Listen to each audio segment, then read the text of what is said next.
अस्सलाम वालेकुम। Class 10 book physics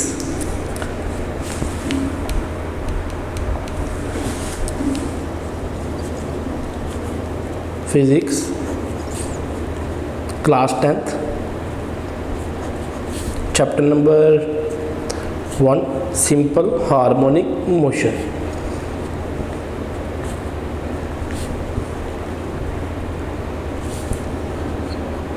lecture number 2 second half. आज हमारा जो लेक्चर नंबर 2 है वो है सेकंड हाफ। लेक्चर नंबर 1 में हमने लॉन्गिट्यूडनल वेव्स तक स्टडी किया था। नेक्स्ट आज हमने ट्रांसवर्स वेव्स स्टडी करेंगे कि आया ट्रांसफर वेव्स कैसी हैं। वेव्स हैं transfer waves a type of mechanical waves. Transfer waves are produced with the help of a slinky stretch out of a slinky along a slinky smooth। कि अगर हमने इसको प्रोड्यूस करना है तो हम एक स्ट्रिंग लेंगे। String will be like this.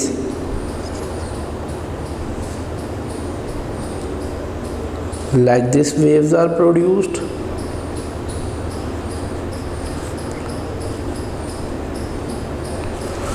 Like this waves are produced।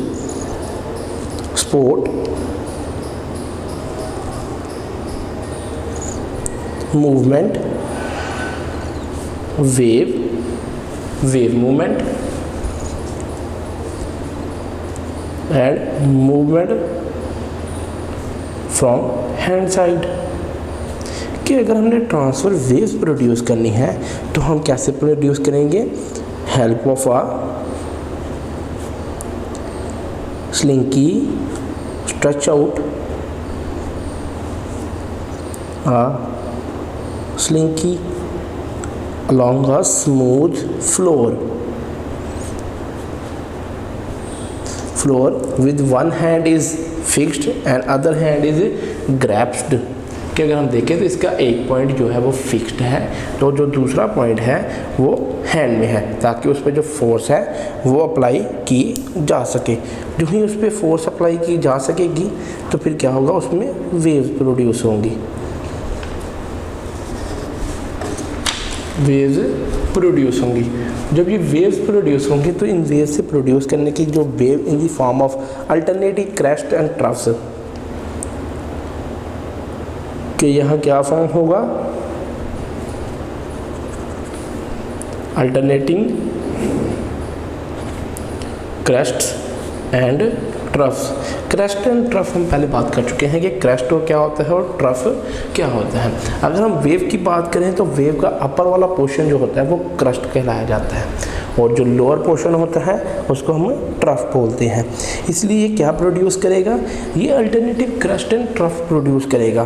कि जैसे अभी हमने डायग्राम के एलैबोरेशन में ये स्टडी किया कि यहाँ क्या है, क्रेस्ट भी प्रोड्यूस हो रहा है और साथ साथ ट्रफ भी प्रोड्यूस हो रहा है। जब क्रस्ट भी प्रोड्यूस हो रहा है, ट्रफ भी प्रोड्यूस हो रहा है, लेकिन क्रस्ट जो है वो हायर पॉइंट्स होंगे, वो हायर पॉइंट्स है, जबकि जो ट्रफ है वो लोअर पॉइंट्स में मौजूद है। इसी के दोनों के डिफरेंस के बिटवीन हम उसको क्या कहेंगे कि वेवलेंथ। कि अगर हमने यहाँ ट्रांसफर वेव्स की वेवलेंथ फाइंड आउट करनी है तो वेवलेंथ फाइंड आउट करने के लिए the distance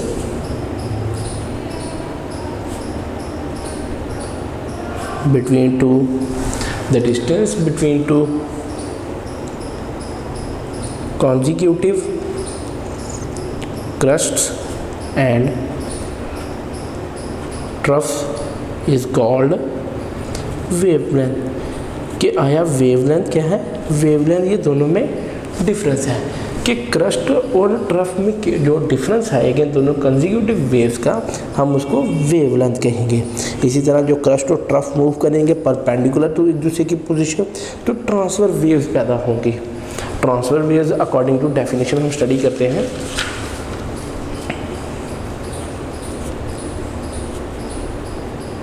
transfer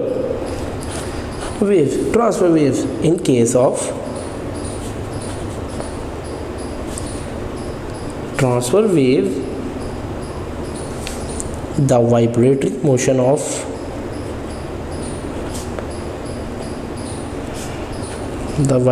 motion of particles of the medium is perpendicular to the direction of propagation of waves. The transfer waves are such waves in which the vibratory motion of the particles of the medium is perpendicular to the propagation of the waves. कि यहाँ क्या है, perpendicular है, यहाँ crust और trough दोनों form हो रहे हैं, लेकिन दोनों के अंदर जो है वो डिस्टेंस भी प्रोड्यूस हो रहा है। क्रस्ट और ट्रफ हाई पोजीशंस पे भी फॉर्म हो रहे हैं, और जो ही वो हाई पोजीशंस पे फॉर्म होंगे तो उनकी हाई पोजीशंस पे फॉर्मिंग के साथ जो हम स्टडी करेंगे वो ये है कि क्रस्ट और ट्रफ जो है ये अपने अपने पॉइंट्स पे मौजूद हैं, और जब ये अपने अपने पॉइंट्स पे मौजूद होंगे तो इनको हम क्या कहेंगे कि यहाँ क्या प्रोड्यूस हो रहा है, यहाँ ट्रांसफर वेव्स प्रोड्यूस हो रही हैं, ट्रांसवर्स वेव्स प्रोड्यूस हो रही हैं। और जब ट्रांसफर वेव्स प्रोड्यूस होंगी तो फिर क्या होगा कि जो वाइब्रेटरी मोशन होगा ऑफ द पार्टिकल्स का वो द मीडियम परपेंडिकुलर होगा in the direction of propagation of waves, कि जहाँ वेव्स पैदा हो रही हैं वो उसकी क्या होगा, वो परपेंडिकुलर होगा। जैसे अभी हमने स्टडी किया है कि जो स्लिंकी सरफेस हमने एक फिक्स बोर्ड के साथ रखा था, अकॉर्डिंग टू द डायग्राम जिसकी हमने एलैबोरेशन देखी है, उसमें क्या प्रोड्यूस हो रहा था कि जो ही हमने उस स्ट्रेच स्ट्रिंग को थोड़ी सी वेव की फॉर्म में थोड़ी सी फोर्स अप्लाई की तो फिर क्या हुआ, यहाँ alternative crust and trough form हुए। जो ही अल्टरनेटिव क्रस्ट और ट्रफ फॉर्म हुए तो उनके फॉर्मिंग होने के साथ साथ हमने इनकी वेवलेंथ मेजर की, और वेवलेंथ मेजर करने के बाद क्या फॉर्म हुआ, ट्रांसफर वेव्स फॉर्म हुई। जब ये ट्रांसफर वेव्स फॉर्म हुई तो इन वेव्स से क्या होगा कि फर्दर अगर हम इनके एग्जांपल्स चेकआउट करें, examples, waves on the surface, waves on the surface of water and light are the examples of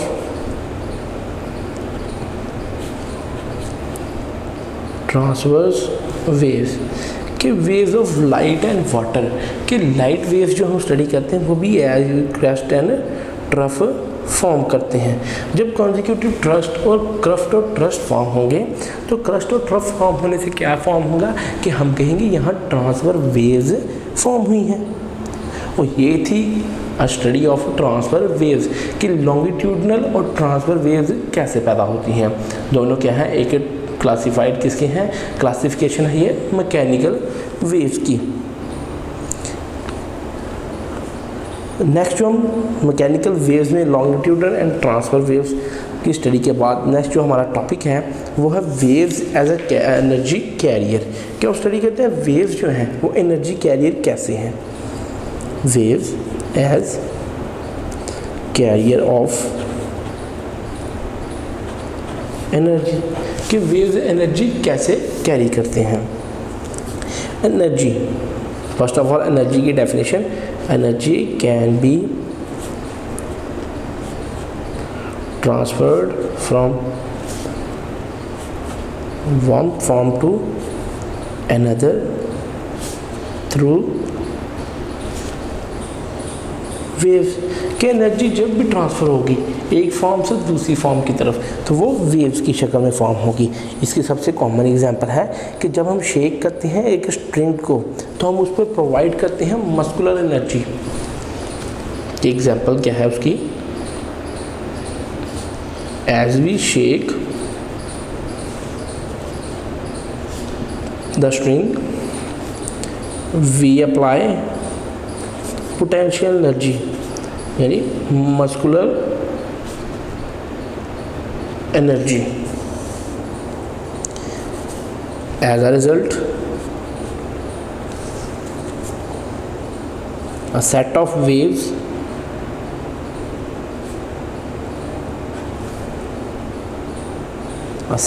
waves can be scene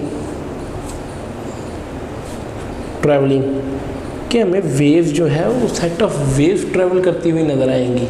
जब हम सेट ऑफ वेव्स ट्रैवल करती हुई नज़र आएंगी तो हम इसे यही अंदाज़ा लगाएंगे कि जब हमने उसको मस्कुलर एनर्जी प्रोवाइड की तो मस्कुलर एनर्जी की प्रोवाइडेशन के बाद क्या हुआ, उसमें वेव्स पैदा हुई, और जो ही वो वेव्स पैदा हुई तो वाइब्रेटिंग फोर्स फ्रॉम हैंड वो डिस्टर्ब करती है particles of the string, set them in the motion.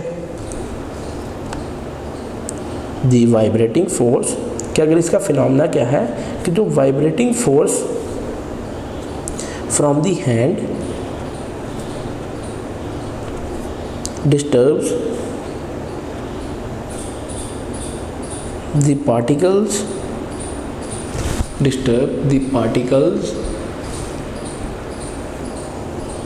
of the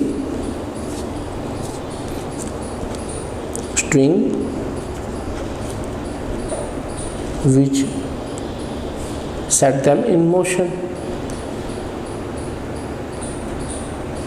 कि जो ही हमने वाइब्रेटिंग फोर्स जो है उसको हैंड के साथ डिस्टर्ब किया तो वाइब्रेटिंग फोर्स को हैंड के साथ डिस्टर्ब करने के बाद जो पार्टिकल्स हैं स्ट्रिंग के उनको set them as in motion में थे वो डिस्टर्ब हुए। जब वो पोटेंशियल एनर्जी हमने अप्लाई की थी जो स्ट्रिंग पे, जब वो पोटेंशियल एनर्जी फर्दर पार्टिकल्स को मिलेगी तो वो उनकी काइनेटिक एनर्जी इंक्रीज़ करेगी। जैसे ही उनकी काइनेटिक एनर्जी इंक्रीज़ करेगी तो वो मूवमेंट शो करेंगे। क्या हुआ, ये एनर्जी ट्रांसफ़र है कि पोटेंशियल एनर्जी हमने दी, आगे वो काइनेटिक एनर्जी मूव आउट हुई। जो ही वो काइनेटिक एनर्जी की फॉर्म में गई तो काइनेटिक एनर्जी की फॉर्म में वहाँ उसने कोलिजन्स पैदा की कि मॉलिक्यूल्स के अंदर जो है वो कोलिजन्स पैदा हुई, जो पार्टिकल्स वहाँ मौजूद थे उनमें कोलिजन्स पैदा हुई। इसी तरह जो पार्टिकल्स हैं वो ट्रांसफ़र करते हैं उनकी energy to the adjacent particles in the string, कि जैसे ही पोटेंशियल एनर्जी हमने अप्लाई की, पोटेंशियल एनर्जी के अप्लाई करने के बाद जो पार्टिकल्स थे बिल्कुल in the start of the string जहाँ से हमने रस्सी पकड़ी हुई थी उसके करीब जो पार्टिकल्स थे उनकी तो काइनेटिक एनर्जी हाई हो गई, लेकिन उनकी काइनेटिक एनर्जी कैसे हाई होगी, जो पार्टिकल्स आगे मौजूद हैं। बात तो हमने उन पार्टिकल्स की करनी है ना कि जो पार्टिकल्स वहाँ मौजूद हैं। जब वो पार्टिकल्स जो वहाँ मौजूद हैं उनसे क्या होगा कि एनर्जी वो ट्रांसफ़र करेंगे एक प्लेस से दूसरे प्लेस ऑफ द मीडियम में, कि एक फॉर्म से वो दूसरी फॉर्म में कन्वर्ट कर रहे हैं। कि जो ही वो कोलाइड करेंगे जो शुरू वाले पार्टिकल्स हैं, जब उनकी काइनेटिक एनर्जी हाई होगी तो उनकी काइनेटिक एनर्जी हाई होने के बाद क्या होगा, जो पार्टिकल्स वहाँ मौजूद हैं वो नेक्स्ट पार्टिकल्स की काइनेटिक एनर्जी हाई करेंगे। जो ही वो नेक्स्ट पार्टिकल्स की एनर्जी हाई करेंगे तो नेक्स्ट पार्टिकल्स की एनर्जी हाई करने के साथ साथ ही वो क्या डिपेंड करेंगे कि एनर्जी जो फॉर्म हुई है वो एक प्लेस ऑफ मीडियम से दूसरी फॉर्म में कन्वर्ट हो रही है। Energy form is converted into the next medium in the form of waves, कि जो एनर्जी हमने फॉर्म की है वो कन्वर्ट हो जाती है दूसरे मीडियम में। कैसे? In the form of waves, कि वेव के साथ वो कन्वर्ट होगी।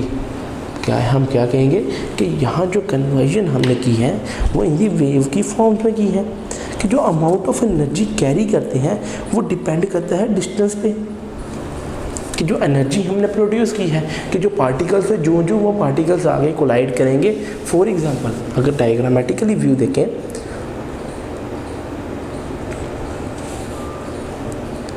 ये वो रोप है, इसके अंदर ये पार्टिकल्स मौजूद हैं। जो ही हमने यहाँ फोर्स अप्लाई की तो फोर्स अप्लाई करने के बाद क्या होगा कि यहाँ वेव्स बननी शुरू हो जाएंगी।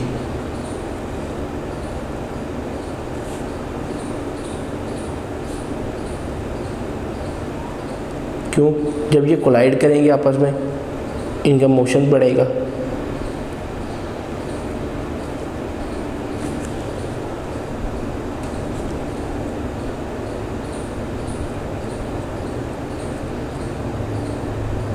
कि जो ही पार्टिकल्स एक दूसरे के साथ कि जब हमने यहाँ पोटेंशियल एनर्जी अप्लाई की तो पोटेंशियल एनर्जी कहाँ कन्वर्ट होगी, आगे काइनेटिक एनर्जी। काइनेटिक एनर्जी के बाद यहाँ कोलिजन स्टार्ट होगी, कोलिजन स्टार्ट होगी, और जो ही वहाँ कोलिजन स्टार्ट होगी वो मूव आउट करना शुरू कर देंगे।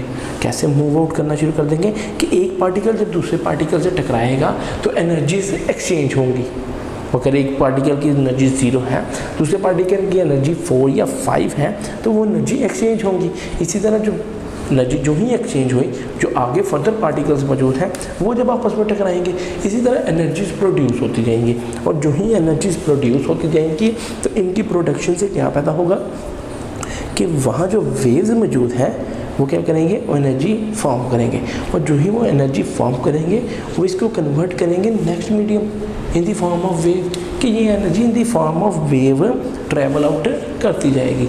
जब ये energy in the form of wave travel out करेगी तो यहाँ हम कह सकते हैं कि एनर्जी जो हमने ट्रांसफ़र की है कि एनर्जी पैदा नहीं हो सकती, लेकिन वो पोटेंशियल एनर्जी से काइनेटिक एनर्जी में चेंज ज़रूर हो सकती है। इसी तरह जो चेंजिंग ऑफ एनर्जी है ये क्या है कि वेव की फॉर्म में एनर्जी एक कैरियर है, कि वेव एक एनर्जी कैरियर है, उसकी मदद से हम एनर्जी यहाँ कैरी आउट कर सकते हैं।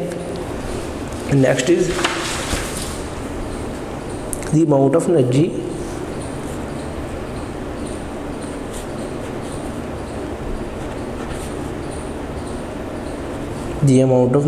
carried by the wave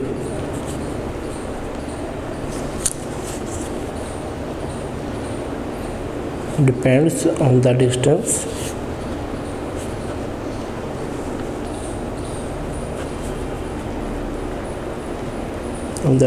of stretched string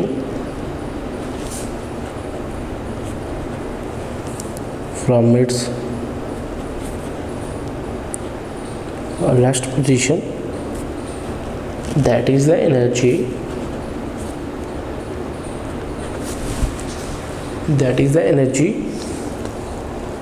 in a wave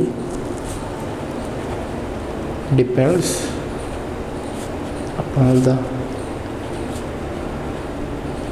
amplitude of the wave।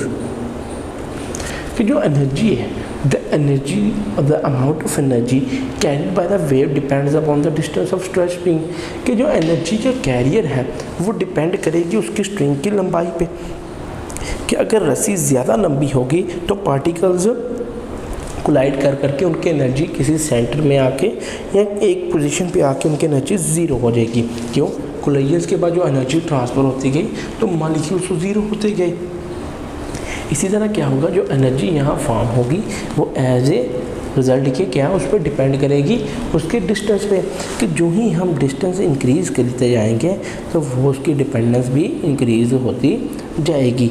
लिहाजा क्या होगा, वो उसके डिपेंड करेगी उसके डिस्टेंस पे, कि वो रेस्ट पोजीशन से जब हमने उस पर एनर्जी अप्लाई की तो रेस्ट पोजीशन से एनर्जी अप्लाई करने के बाद क्या हुआ, वो डिस्टेंस क्रिएट जो हुआ तो उसमें से क्या होगा, एनर्जी जो है वो लूज़ आउट होती जाएगी।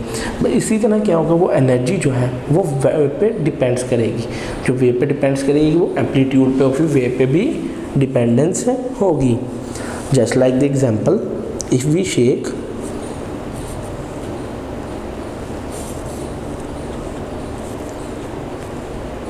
shake the string faster, we give more energy per second, कि यहाँ दो हालतें पाई जाती हैं, if we shake the string with less energy and if we shake the string with greater energy, as you know that the less energy will be converted into less energy but the higher energy will be converted into higher energy। कि अगर waves को हम कहें कि वो energy career है तो जितनी हम एनर्जी पहले अप्लाई करेंगे उतनी ही एनर्जी आगे कैरी होगी। हम ये तो नहीं कह सकते कि हम थोड़ी एनर्जी अप्लाई करें लेकिन आगे ज़्यादा एनर्जी फॉर्म हो या ज़्यादा एनर्जी ट्रांसफ़र हो, ऐसा तो नहीं हो सकता। लिहाजा जितनी एनर्जी पैदा करेंगे उतनी ही एनर्जी वहाँ आगे ट्रांसफ़र आउट होगी, कोई एनर्जी कम वगैरह नहीं होगी, ना ही एनर्जी लॉस्ट होगी, सिर्फ एनर्जी ट्रांसफ़र होगी, क्योंकि एनर्जी ना तो क्रिएट की जा सकती है और ना ही लॉस्ट की डिस्ट्रॉय की जा सकती है, ना ही लॉस्ट की जा सकती है, लेकिन वो एक मीडियम से दूसरे मीडियम में चेंज ज़रूर की जा सकती है। इसी तरह जब हम इसको ज़ोर से हिलाएंगे तो ज़्यादा एनर्जी प्रोड्यूस होगी। अगर ज़्यादा एनर्जी प्रोड्यूस होंगी तो फिर ज़्यादा वेव्स बनेगी। अगर ज़्यादा वेव्स बनेंगी तो ज़्यादा एनर्जी कैरी हुई है। To produce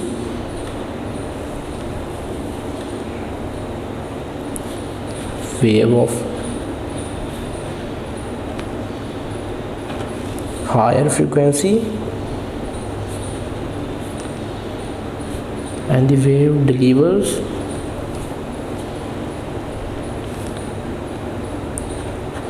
more energy per second to the particles of the string as it moves faster। कि जो ही हम उसको शेक करेंगे स्ट्रिंग को, तो शेक करने से क्या होगा, एनर्जी ज़्यादा प्रोड्यूस होगी, और जैसे ही एनर्जी ज़्यादा प्रोड्यूस होगी वो waves with higher frequency produce होंगी। जो ही waves with higher frequency produce होगी तो वेव डिलीवर करेंगी मोर एनर्जी। जैसे ही वेव मोर एनर्जी डिलीवर करेंगी तो मोर एनर्जी डिलीवर करने के बाद क्या हुआ कि जो स्ट्रिंग है वो ज़्यादा फास्टर मूव आउट करेगी। कि अगर हम ज़्यादा एनर्जी अप्लाई करेंगे किसी भी चीज़ को तो वो ज़्यादा मूव फास्ट करेगी, मतलब ज़्यादा फास्ट या ज़्यादा टाइम कंज्यूम नहीं करेगी, लिहाजा डिस्टेंस ज़्यादा कंज्यूम करेगी। तो ये इसी से एग्जांपल की जो इलेबोरेशन या डिमॉन्स्ट्रेशन यही है कि अगर हम जितनी एनर्जी देंगे किसी भी सिस्टम को वो उतना वर्कआउट करेगा। हम ये तो नहीं कह सकते अगर हमने 2 किलो जूल एनर्जी प्रोवाइड की है और अब वर्क हम 6 किलो जूल एनर्जी का लें, ये नहीं हो सकता, क्योंकि जितनी हमने एनर्जी अप्लाई करनी है सिस्टम ने वर्क भी उतना ही करना है। तो यहाँ जो स्ट्रिंग है और हमारा हैंड है ये भी एज इट इज सिस्टम ही है। हम अपने हैंड से पोटेंशियल एनर्जी अप्लाई कर रहे हैं, यही हमारे मसल ने वर्कआउट करके क्या किया, उसमें पोटेंशियल एनर्जी प्रोवाइड की। और जो ही उनमें पोटेंशियल एनर्जी प्रोवाइड हुई तो पोटेंशियल एनर्जी की प्रोवाइडिंग करने से क्या होगा कि जो स्ट्रिंग है वो ज़्यादा मूव करेगी फास्टर। कि अगर वो ज़्यादा फास्ट मूव करेगी तो ज़्यादा फास्ट मूव करने से उसमें हायर फ्रिक्वेंसी प्रोड्यूस होंगी वेवलेंथ्स। जब हाई फ्रिक्वेंसी वेवलेंथ प्रोड्यूस होंगी तो energy per second move out करेगी, और जो ही energy per second to the particles move out करेगी तो स्ट्रिंग विल बी फास्टर। ये था example of a string. Next water waves. Water waves also transfer energy from one place to another। कि wave also transfer energy from one place to another. वो energy कैसे transfer करते हैं कि drop a stone in the pond of water, जब water will produce waves which will travel outward. कि अगर हम एक पत्थर लेकर उसको पानी में फेंकें तो पानी में फेंकने के बाद हम उधर पानी में एक कॉर्क मौजूद हो जो कि एक डिस्टेंस पे, जस्ट लाइक अगर हमारे पास एक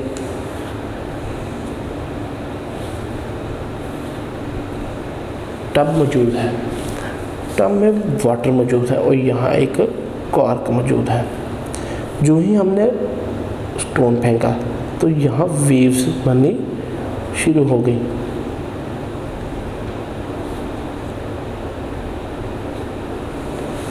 जो ही हमने स्टोन फेंका तो जो वेव्स बनेंगी, तो वेव्स की अगर हमने ज़्यादा फोर्स के साथ स्टोन फेंका होगा तो ज़्यादा वेव्स बनेंगी।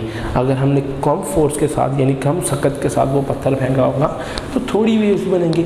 अगर हम कम शक्ति के साथ थोड़ी वेव्स पैदा करेंगे तो फिर जो कॉर्क मौजूद है यहाँ उसमें कोई मूवमेंट शो नहीं होगी, क्योंकि एनर्जी वेव से कॉर्क तक तो मूव आउट ही नहीं हुई। जब एनर्जी वेव से कॉर्क तक मूव आउट ही नहीं हुई तो यहाँ जो मूविंग है वो यहाँ डिपेंड करेगी। लेकिन अगर हमने वही पत्थर ज़्यादा फोर्स के साथ फेंका है तो हम यही कह सकते हैं कि जो कॉर्क है उसके अंदर मूवमेंट शो हुई है। कि जो स्टोन है उसने वहाँ मूवमेंट की है, और जैसे ही वो वहाँ मूवमेंट करेगा तो मूवमेंट से क्या होगा, वेव्स प्रोड्यूस होंगे, वाटर में वेव प्रोड्यूस होंगी। जैसे ही वेव प्रोड्यूस होंगी, वेव क्या करेंगे, वो एनर्जी ट्रांसफ़र करेंगी टू द कॉर्क, और जो ही एनर्जी कॉर्क को मिलेगी वो मूव आउट करना शुरू कर देगा।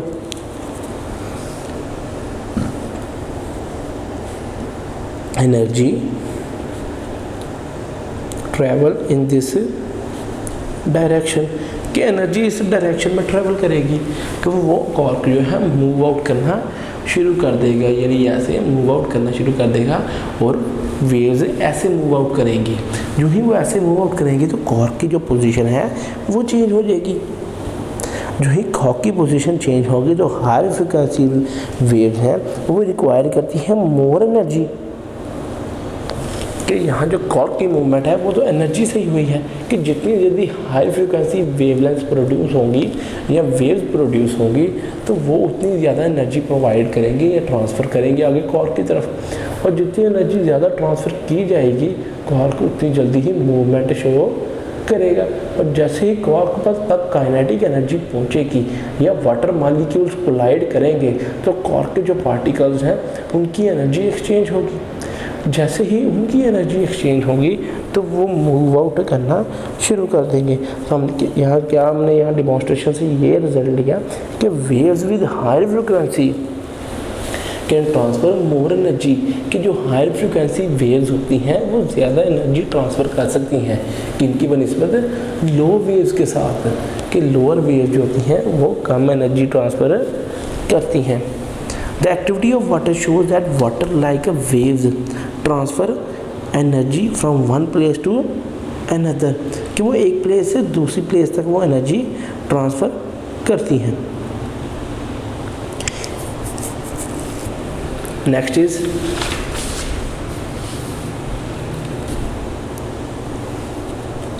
Generating a high frequency generating a higher frequency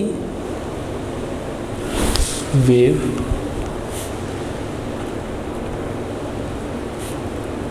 requires more energy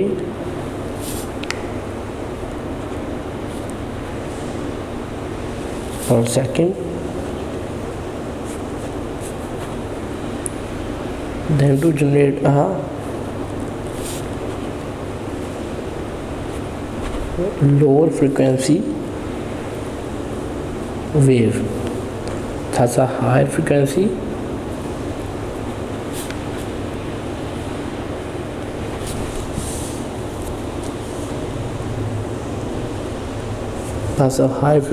wave carries more energy than a low frequency wave of the same amplitude, कि जनरेटिंग अगर हाई फ्रिक्वेंसी वेव को अगर हम जनरेट करें तो वो रिक्वायर करती है more energy per second. Generating a high frequency waves requires more energy per second than to generate a low frequency energy, कि अगर हमने हाई फ्रीक्वेंसी जो वेव है उसको क्रिएट करना है तो हम जो है ज़्यादा एनर्जी जनरेट करेंगे, लेकिन अगर हमने लो फ्रीक्वेंसी जनरेट करनी है तो फिर कम एनर्जी यूटिलाइज होगी। कि बात यहाँ एनर्जी की है, जितनी हम एनर्जी यूटिलाइज करेंगे उतनी ज़्यादा एनर्जी यहाँ ट्रांसफ़र होगी, यानी उतनी ज़्यादा फ्रीक्वेंसी के साथ वेव्स क्रिएट होंगी। Thus high frequency wave is more energy. Thus high frequency wave more energy than a low. Thus a high frequency wave carries more energy than a low frequency wave of the same amplitude, कि अगर हम same amplitude की बात करें कि अगर wave की amplitude same है तो फिर एनर्जी जो है वो हाई फ्रिक्वेंसी कैरी करेगी मोर एनर्जी, कि जितनी ज़्यादा वेव्स, जैसे हमने प्रीवियस 2 एग्जांपल से यही स्टडी किया कि जितनी वेव्स की फ्रीक्वेंसी ज़्यादा होगी उतनी एनर्जी ज़्यादा ट्रांसफ़र होगी, लेकिन जितनी वेव्स की फ्रीक्वेंसी कम होगी उतनी कम एनर्जी ट्रांसफ़र होगी विद द सेम एम्पलीट्यूड। बेशक एम्पलीट्यूड उनका सेम है। तो इस सारी एग्जांपल से हम ये क्रिएट कर सकते हैं एसेंस इससे क्रिएट ये होती है कि वेव्स जो हैं वो कैरी करती हैं एनर्जी, कि it is the true principle that wave is a energy carrier, कि वेव हर लिहाज में एनर्जी कैरी करती है। Next topic is relation between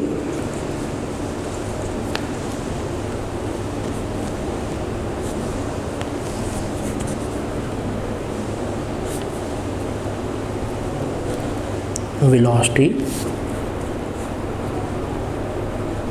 frequency and wavelength।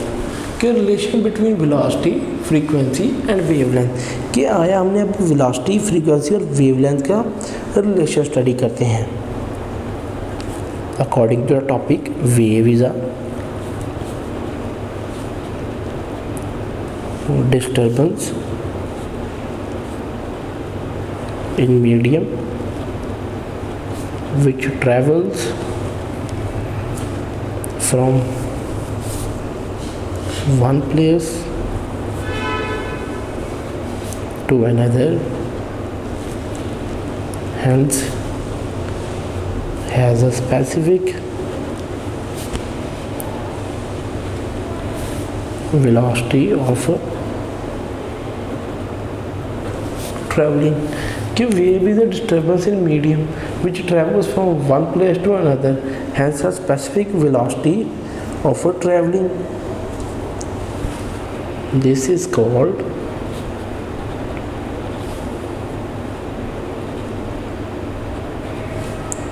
velocity of a wave, which is defined by v is equal to d over time।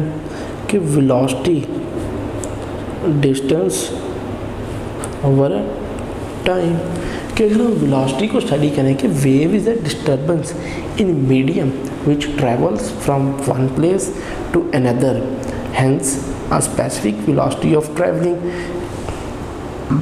कि अगर एक time period में जो वेव है वो मूव आउट करती है एक प्लेस से दूसरी प्लेस की तरफ, तो जब वो मूव आउट करेगी तो टाइम भी कंज्यूम होगा और डिस्टेंस भी कंज्यूम होगा। तो हम ये नहीं कहेंगे कि ये दोनों चीज़ें क्या हैं, टाइम के साथ उसने मूव आउट किया है। कि जो ही हमने वेव प्रोड्यूस की तो वेव की प्रोडक्शन के बाद क्या हुआ कि वेव मूव आउट करती गई, कि वेव्स ने अपनी मूविंग स्टॉप नहीं की। जो ही वेव्स की मूविंग स्टॉप ना हुई तो फिर यहाँ उसकी वेलोसिटी चेकआउट करते हैं कि वेलोसिटी क्या है, डिस्टेंस ओवर टाइम। कि वेलोसिटी क्या है कि अगर हम कहेंगे वेव्स ने इतना डिस्टेंस तय किया है इस टाइम में, तो हम कहेंगे ये क्या है, वेव की वेलोसिटी है। Next, if time taken by the wave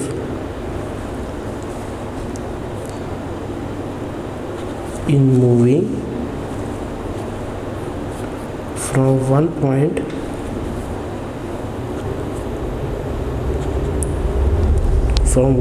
to another is equal to its time period t,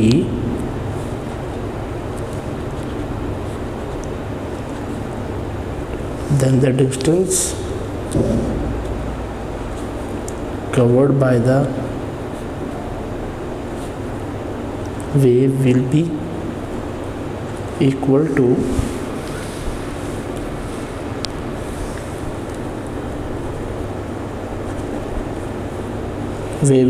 the wavelength A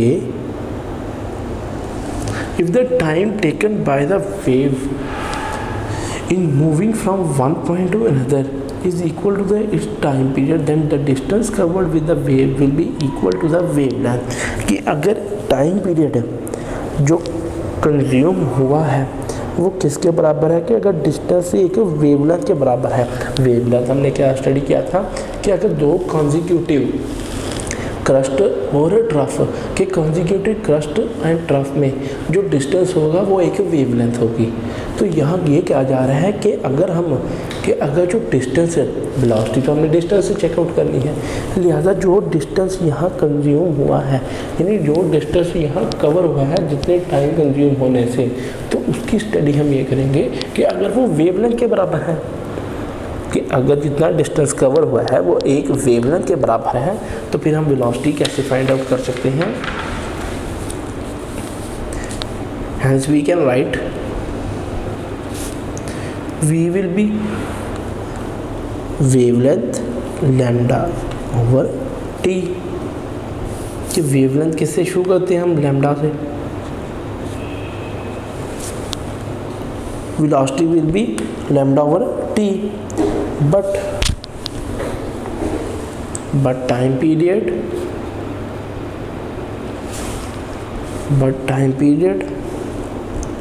is reciprocal to frequency। कि अभी हमने अपने प्रीवियस टॉपिक में यह स्टडी किया कि फ्रीक्वेंसी क्या है 1/t, कि वो टाइम के रेसिप्रोकल है।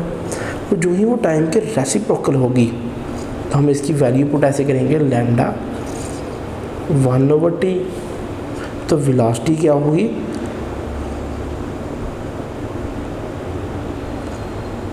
कि अगर हमने 1/t वैल्यू यहाँ लिखी है तो 1/λ विल बी 1/f। कि हमने अगर f फाइंड करना है तो हम क्या करेंगे 1/f। जब ये 1/f होगी तो v will be lambda f। कि वेलोसिटी किस पे डिपेंड करेगी, लैम्डा f पे। और जो ही वेलोसिटी लैम्डा f पे प्रयोग करेगी, this is true for both longitudinal and transfer waves. कि ये दोनों के लिए ठीक है, ट्रांसफर वेव्स की भी और लॉन्गिट्यूडनल के लिए। कि यहाँ हमने क्या डेरिवेशन की कि अगर जो वेलोसिटी है वो डिस्टेंस ओवर टाइम है, तो अगर हम एक टाइम पीरियड में डिस्टेंस जो कवर किया है वो एक वेवलेंथ के बराबर है। कि एक वेवलेंथ क्या है, जो क्रस्ट और ट्रफ फॉर्म हुए हैं। कि अगर हम कहें कि यहाँ डिस्टेंस जो ट्रैवल किया है एक टाइम पीरियड में वो एक वेवलेंथ है, जो ही वो एक वेवलेंथ होगा तो उससे नेक्स्ट क्या होगा कि वो लैम्डा के बराबर होगा, कि v will be lambda over t. लेकिन अगर हमने यहाँ फ्रीक्वेंसी मेजर करें कि वेवलेंथ की फ्रीक्वेंसी क्या थी, जो ही हम ये स्टडी करेंगे कि वेवलेंथ की फ्रीक्वेंसी क्या थी, तो वो f विल बी 1/t। कि फ्रीक्वेंसी क्या है, वो टाइम का रेसिप्रोकल है। और जो ही वो टाइम का रेसिप्रोकल होगा तो v will be lambda f। कि वेलोसिटी लैम्डा f, कि वेलोसिटी किस पर डिपेंड करेगी, वेवलेंथ पे और उसकी फ्रीक्वेंसी पे। Example 10.2।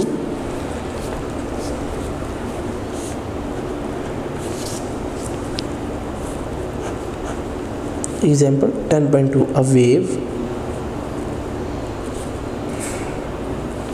moves on a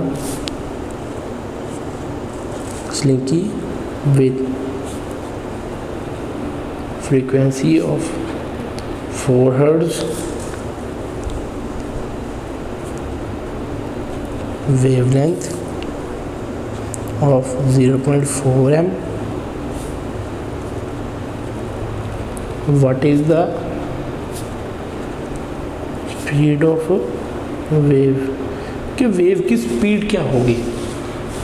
wave की स्पीड करने के लिए हमारे पास जो सॉल्यूशन जो गिवन डाटा है वो है frequency 4 hertz, wavelength 0.4 m।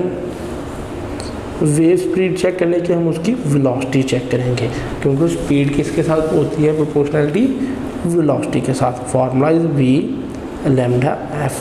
v is equal to 4 hertz multiply by 0.4 metre. Velocity will be 1.6 metre per second, कि उसकी जो स्पीड होगी वो 1.6 मीटर पर सेकेंड होगी। 1.6 मीटर पर सेकेंड कि ये स्पीड होगी किसकी, वेव की, अगर उसकी फ्रीक्वेंसी 4 हर्ट्ज़ हो और उसकी वेवलेंथ 0.4 मीटर हो। नेक्स्ट जो टॉपिक है वो है ripple tank, the most important topic of the chapter.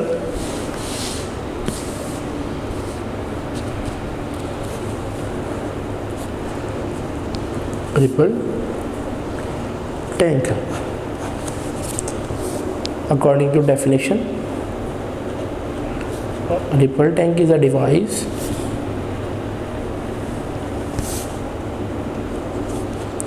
used to produce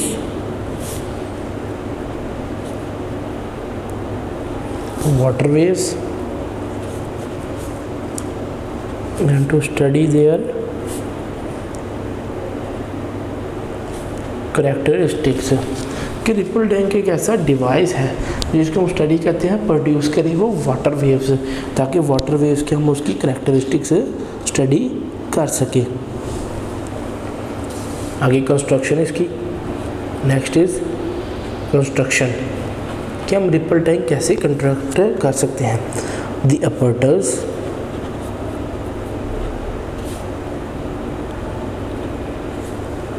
consist of a rectangular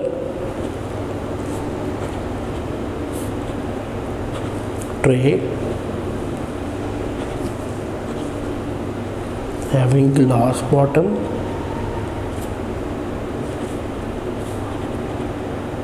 and is placed nearly half meter above the surface of a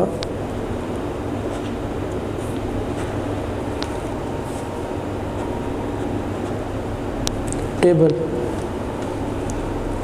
Waves can be produced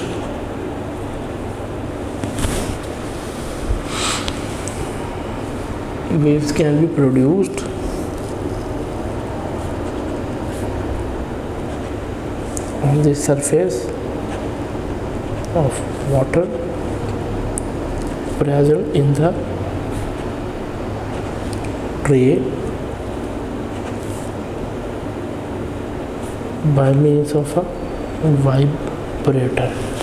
कि wave जो इसका butter consist करता है एक rectangular tray having glass bottom and is placed nearly half meter above the surface of the table। Waves can be produced on the surface of water present in the tray by means of a vibrator। Next हम इसकी diagrammatically view देखते हैं कि rectangular अरे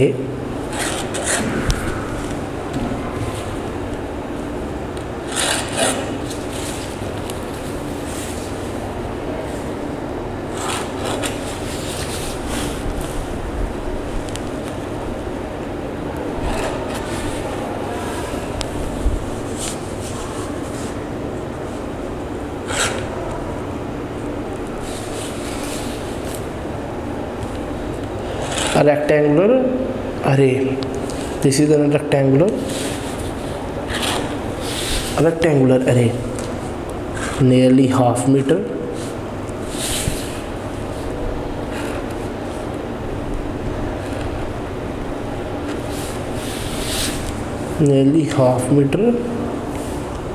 above from the frame with a wooden block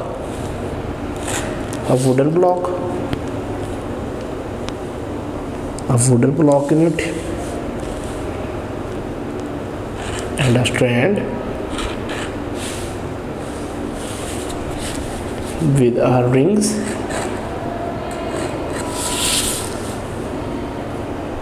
with a clip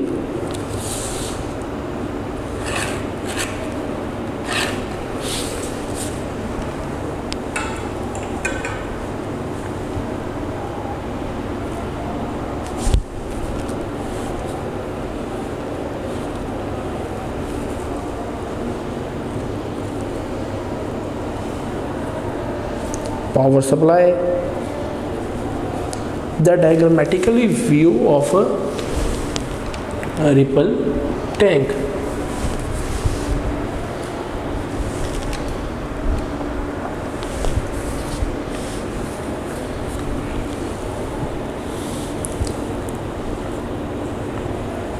Lamp,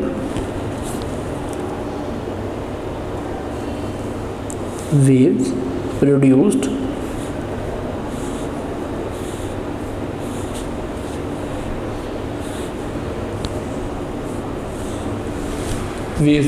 are like this, कि वहाँ एक iron stand है, साथ ही पावर सप्लाई है। पावर सप्लाई के बाद ऊपर एक लैंप लगा हुआ है और लैंप के साथ क्या है, ये वेव्स पैटर्न है जो यहाँ प्रोड्यूस हो रहे हैं। और वेव पैटर्न प्रोड्यूस जो हो रहे हैं यहाँ, वो just like this.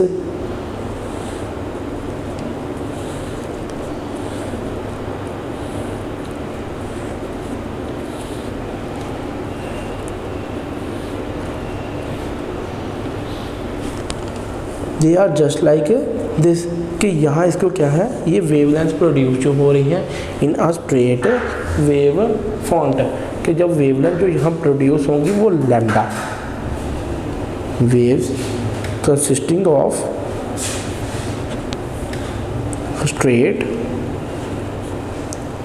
Wave fronts, कि स्ट्रेट वेव फ्रंट से वो जो प्रोड्यूस हो रही है, कि वेवलेंथ जो प्रोड्यूस हमने यहाँ रिपल टैंक में की, the working is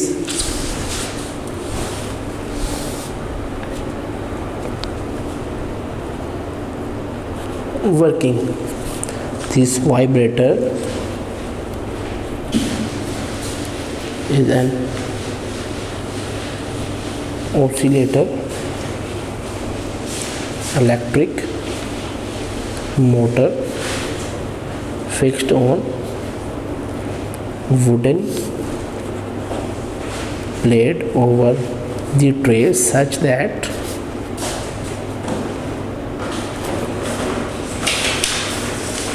its lower surface just touches the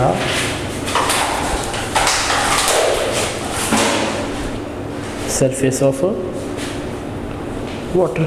कि वाइब्रेटर क्या है, एक ऑसिलेटर है जो क्या है, एक इलेक्ट्रिक मोटर जो फिक्स की जाती है प्लेट के साथ, कि जिसमें जो ट्रे है वो सच दैट कि जो प्लेट है वो अबाउट है। कि अगर हम इसका डायग्रामेटिकली व्यू देखें तो ये जो वो वुडन प्लेट है, ये वुडन प्लेट है जो मोटर के साथ कनेक्टेड है, कि यहाँ मोटर फिक्स्ड है, मोटर को इलेक्ट्रिक सप्लाई मिल रही है और ये wooden plate with the surface of the water से के साथ कनेक्टेड है। Next, on setting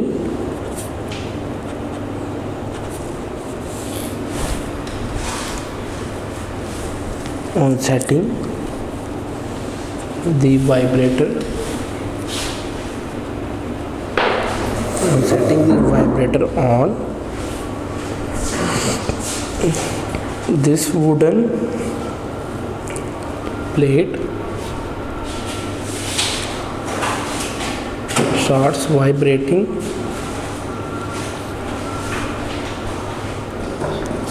to generate water waves consisting of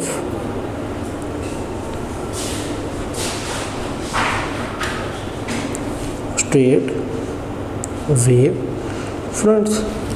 कि जो ही हम वाइब्रेटर ऑन करेंगे, वाइब्रेटर ऑन करने से जो वुडन प्लेट होगी वो भी स्टार्ट करेगी वाइब्रेटिंग। जैसे ही वुडन प्लेट स्टार्ट करेगी वाइब्रेटिंग, तो वाइब्रेटिंग से वो प्रोड्यूस करेगी, कंसिस्ट करेगी of wave fronts.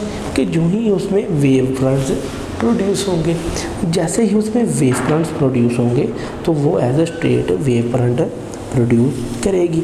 Next, an electric bulb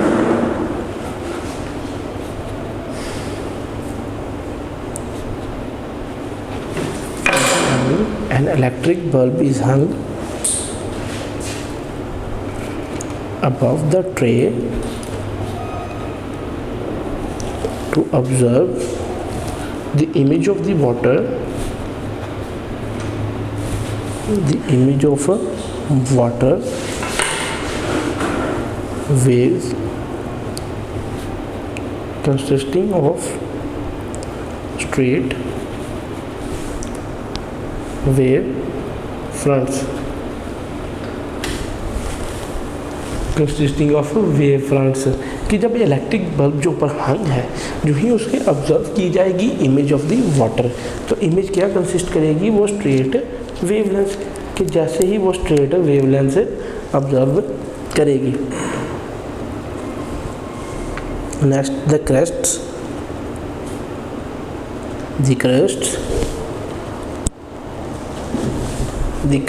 and troughs, the crest and troughs of the waves, the crest and troughs of the waves appear as bright and dark lines कि जैसे अभी हमने diagrammatical view में checkout किया कि वो appear करेंगे as bright and dark lights कि क्रस्ट एंड ट्रफ ऐसे अपीयर होंगे on the tank of the water कि यहाँ ये ऐसे अपीयर होंगे on the screen. Now explain the reflection of water कि अगर हम एक्सप्लेन करें इसकी रिफ्लेक्शन कि यहाँ तो हमने वेव्स प्रोड्यूस करनी कि रिपल टैंक की मदद से हमने जो वाइब्रेटर वहाँ फिक्स किया हुआ था उस वाइब्रेटर की मदद से हमने वेव्स प्रोड्यूस कर ली, लेकिन जो ही वो वेव्स यहाँ एंड होंगी तो वेव्स के साथ क्या प्रोड्यूस होगा कि जो बल्ब है ऊपर वो लाइट के साथ यहाँ वेव्स प्रोड्यूस करेगा कि जो क्रेस्ट होगा जो अपर का होगा वो एज ए लाइट के साथ शो किया जाएगा, लेकिन जो लोअर एंड होगा वो लाइट के साथ शो नहीं किया जाएगा। जो ही वो लाइट के साथ शो नहीं किया जाएगा तो क्यों कि जो एक ऑसिलेटर इलेक्ट्रिक मोटर फिक्स्ड है with a wooden plate, the tray is the lower screen just touches the surface of the water कि जो ही वो वाइब्रेशन प्रोड्यूस करेंगे जो ही उसको करंट मिलेगी तो वो मोटर स्टार्ट होगी, जो ही वो मोटर इलेक्ट्रिक स्टार्ट होगी तो जो वुडन प्लेट फिक्स्ड है वो वाइब्रेटिंग शुरू कर देगा। जैसे ही वो वाइब्रेशन शुरू करेगा उसकी वाइब्रेशन शुरू करने से जो वेव्स हैं वो प्रोड्यूस होंगी।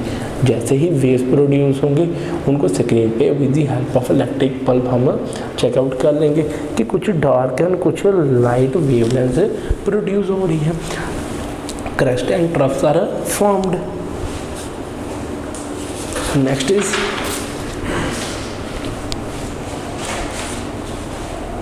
place a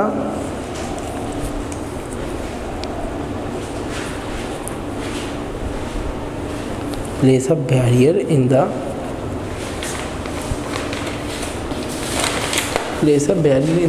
रिपल टैंक कि रिपल टैंक में एक बैरियर प्लेस करें। The water waves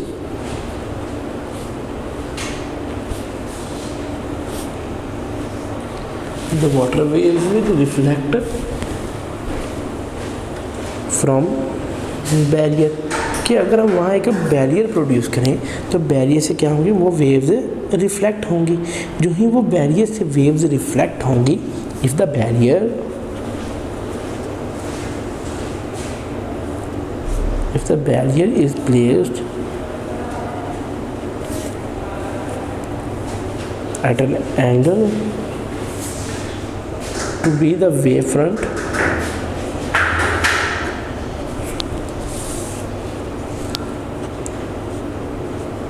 the reflected waves can be seen to obey the law of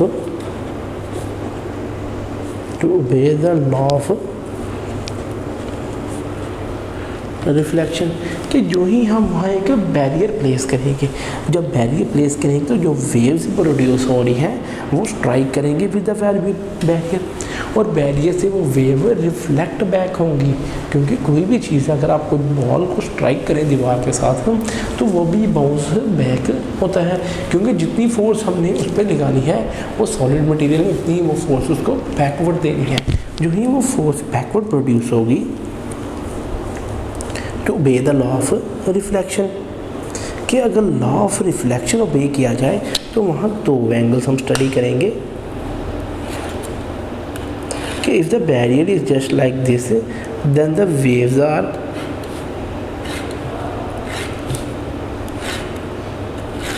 produce in such way कि जो वेव्स प्रोड्यूस हो रही हैं डार्क एंड लाइट वेव्स कि जो dark and with the angle of incidence कि जो ही हम ब्राइट लाइट को स्क्रीन को fringes in the ripple tank में हम स्टडी करेंगे तो जो फ्रिंजेस होंगे ये are these are the dark fringes कि अगर हम इनके डार्क फ्रिंजेस को स्टडी करें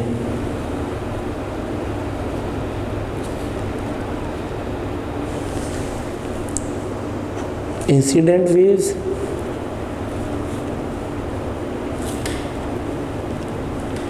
नॉर्मल बैरियर कि जो ही ये waves just like this and will be bounced and this will be the angle of incident कि जैसे ही वो उसके साथ स्ट्राइक करेंगे स्ट्राइक करके क्या करेंगे वो एक एंगल ऑफ इंसिडेंस बनाएंगे और जो ही वो एंगल ऑफ इंसिडेंस पैदा होगा the angle of incidence angle of incidence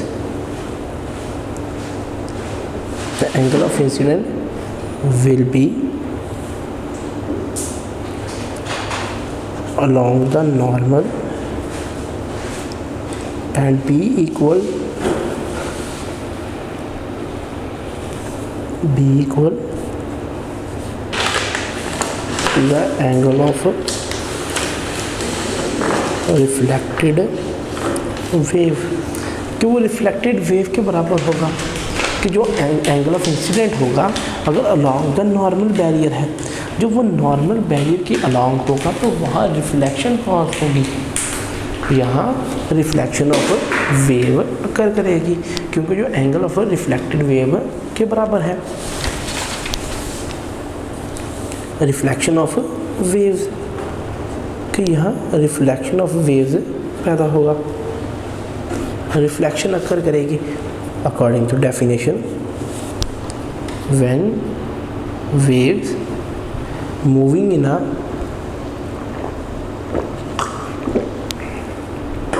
when waves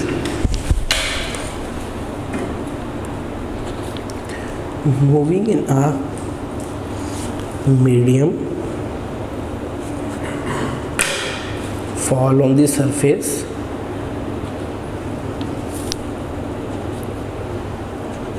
of another medium fall on the surface of another medium, they bounce back into the first medium such that the angle of incidence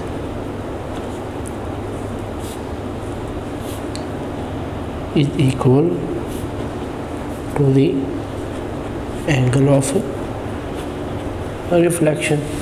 कि when waves moving in a medium fall on the surface of another medium, they bounce back into the first medium such the angle of incidence will be equal to the angle of reflection.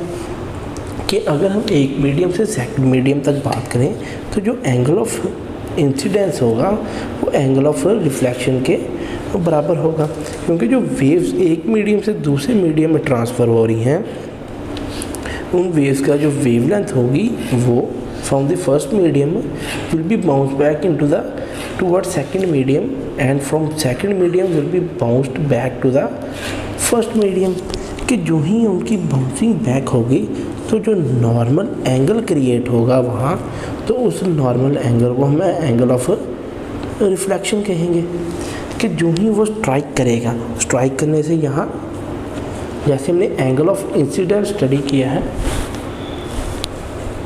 Angle of reflection create होगा क्योंकि वो second position से first position में according to the diagram कि angle of reflection कब produce होगा जब waves तो डार्क वेव्स आर कमिंग कि जब एक वेव्स एक मीडियम से सेकंड मीडियम में एंटर होंगी, जो ही वेव्स एक मीडियम से सेकंड मीडियम में एंटर होंगी तो वहाँ एंगल क्रिएट होगा।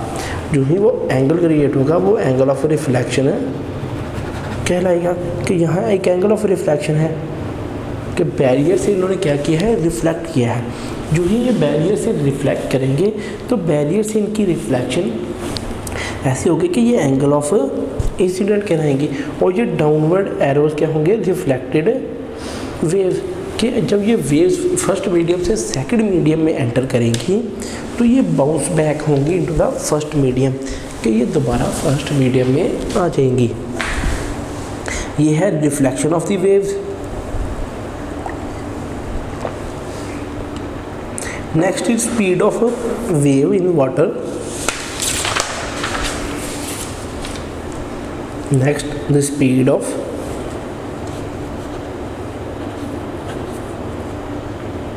waves in water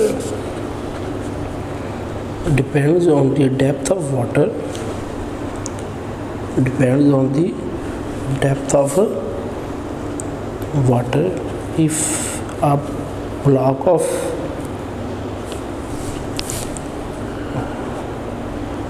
submerged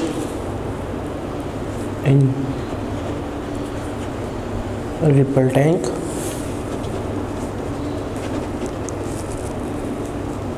the depth of water in the tank will be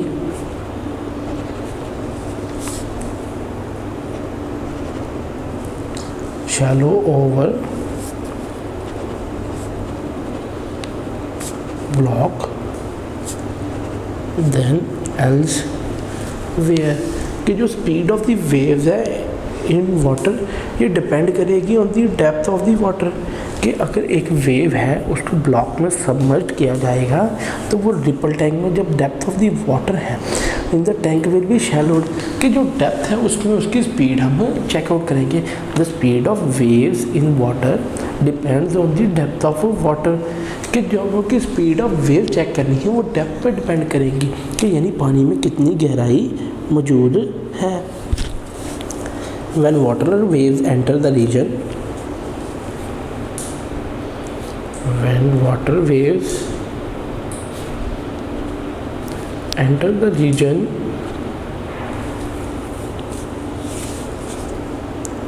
of shallow water, their wavelength decreases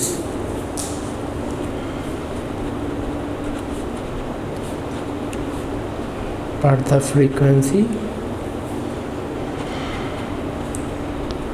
of the water waves remains same in both parts of water because it is equal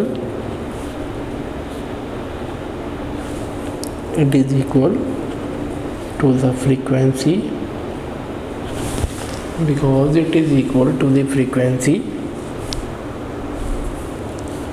of vibrator. कि जो भी water में जब reason में enter करेंगे तो जो wavelength है वो डिक्रीज़ करेंगे क्योंकि जो फ्रीक्वेंसी ऑफ वाटर है वो रिमेन करता है सेम इन बोथ पार्ट्स। जो ही उसकी डेप्थ एक होगी तो जो वेव्स प्रोड्यूस हो रही हैं उनकी फ्रीक्वेंसी वाइब्रेटर पे डिपेंड करेगी। फ्रीक्वेंसी वाइब्रेटर पे इसलिए डिपेंड करेगी क्योंकि जो वाइब्रेटर है उसने वेव्स प्रोड्यूस करनी है, क्योंकि उसने क्या करना है, उसने एनर्जी ट्रांसफ़र करनी है। और जैसे ही उसने एनर्जी ट्रांसफ़र करनी है तो जो वेव्स प्रोड्यूस होंगी वो डेप्थ पे डिपेंड करेंगी। जस्ट लाइक फॉर एग्जाम्पल अगर हमारे पास ये टैंक है या टब है, यहाँ जो वेव्स डिपेंड करेंगी वो डिपेंड करेंगी टूवर्ड्स द डेप्थ। कि वो डेप्थ में डिपेंड करेगी, क्योंकि उनका जो वेव फ्रंट होगा शैलो वाटर,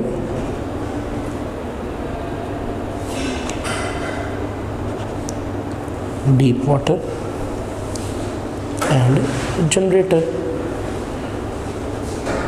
यहाँ क्या है, यहाँ जो वुडन प्लेट है स्ट्रेट वेव जनरेटर है कि यहाँ से वेव जनरेट होगी।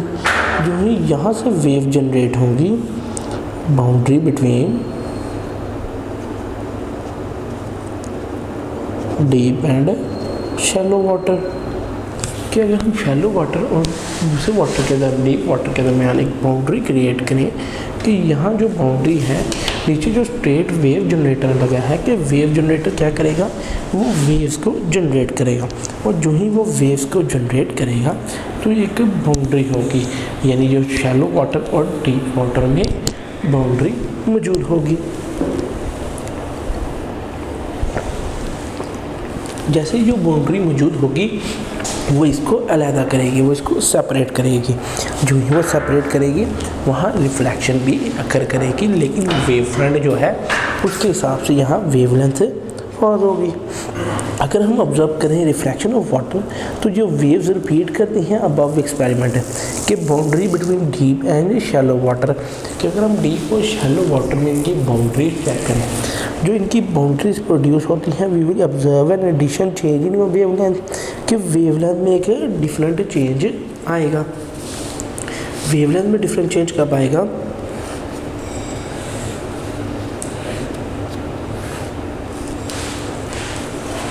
कि when the waves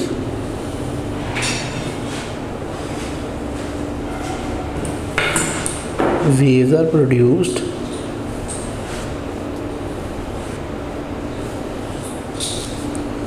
कि when the waves are the angle of reflection, कि जो ही एंगल ऑफ रिफ्लेक्शन एक्ट करेगा, जो ही एंगल ऑफ इंसिडेंस या फिर angle of incident and angle of reflection, कि जो ही वो वेव्स रिफ्लेक्ट करेंगी, जैसे ही वो वेव रिफ्लेक्ट करेंगे वो रिफ्लेक्शन ऑफ वाटर वेव्स, कि वाटर वेव्स का रिफ्लेक्शन कॉज करेंगी। इस रिफ्लेक्शन में जो डायरेक्शन होगी, और direction of propagation is always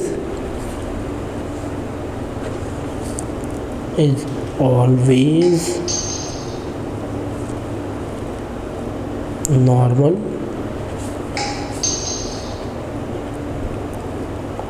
to that wave fronts, कि वो उस वेव फ्रंट्स के बिल्कुल नॉर्मल होगा।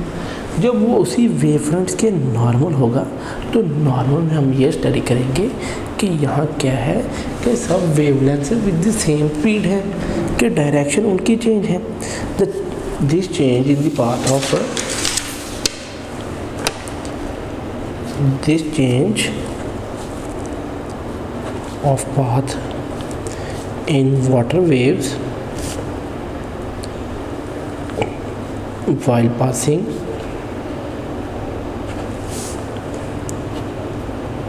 from a region of deep water waves while passing from a region of deep water to that of shallower one is called refraction, कि refraction कब होगी, the change in the path, the change of the path in water waves while passing from a region of deep water waves to that one of a shallow water, कि जो ही हम deep water reason से पास करेंगे तो वो refraction produce करेंगे, कि रिफ्रैक्शन ऑफ वेव्स कब प्रोड्यूस होंगी, अकॉर्डिंग टू डेफिनेशन कि डेफिनेशन के मुताबिक refraction when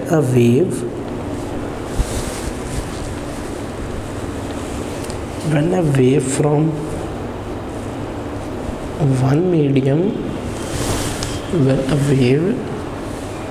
one medium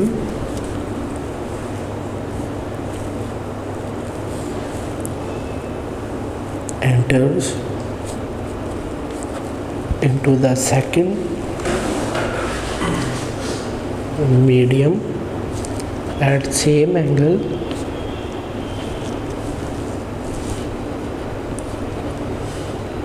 its direction of travel changes। कि जो ही एक वेव मीडियम दूसरे वेव मीडियम से पास आउट करता है तो it enters into the second medium at same angle, its direction of travel is change. कि जैसे हमने रिफ्लेक्शन में बात की थी कि एंगल चेंज होता है, जो ही एक मीडियम से दूसरी मीडियम में वो रिफ्लेक्ट होते हैं तो वो एंगल चेंज होता है। लेकिन रिफ्रैक्शन में क्या होता है कि wave from one medium enter to the second medium at same angle but the direction of travel is change. कि एंगल बिल्कुल इनका सेम होता है और एंगल सेम होने के साथ साथ क्या करते हैं, वो डायरेक्शन भी चेंज करते हैं। जो ही वो डायरेक्शन चेंज करेंगे तो डायरेक्शन चेंज करने के साथ साथ वो अपनी चेंजेस करेंगे कि वो ट्रैवलिंग बिल्कुल भी चेंज हो जाएगी। जब ट्रैवलिंग ही बिल्कुल चेंज हो जाएगी तो चेंजिंग के साथ वो ये स्टडी आउट करेंगे कि जो वेव प्रोड्यूस हो रही है उसने अपना मीडियम चेंज नहीं किया लेकिन उसकी डायरेक्शन चेंज हो गई है। यहाँ जो एंगल मौजूद है वो भी सेम है।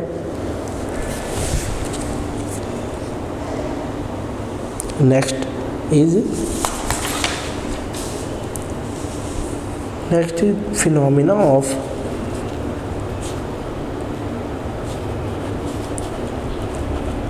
Phenomena of diffraction. कि डिफ्रैक्शन का फिनोमेना कब अकर करता है वेव्स में, generate straight waves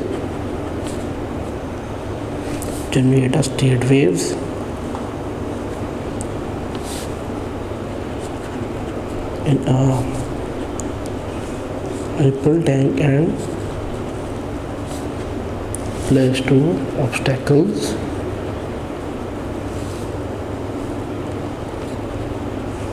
in line in such a way that separation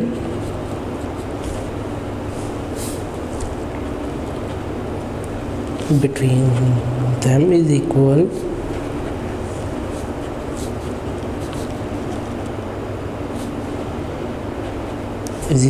to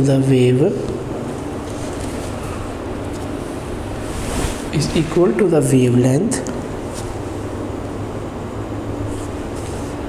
of water waves after passing through a small slit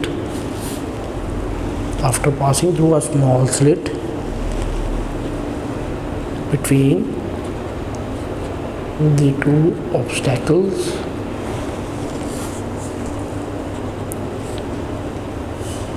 the waves will spread in every direction.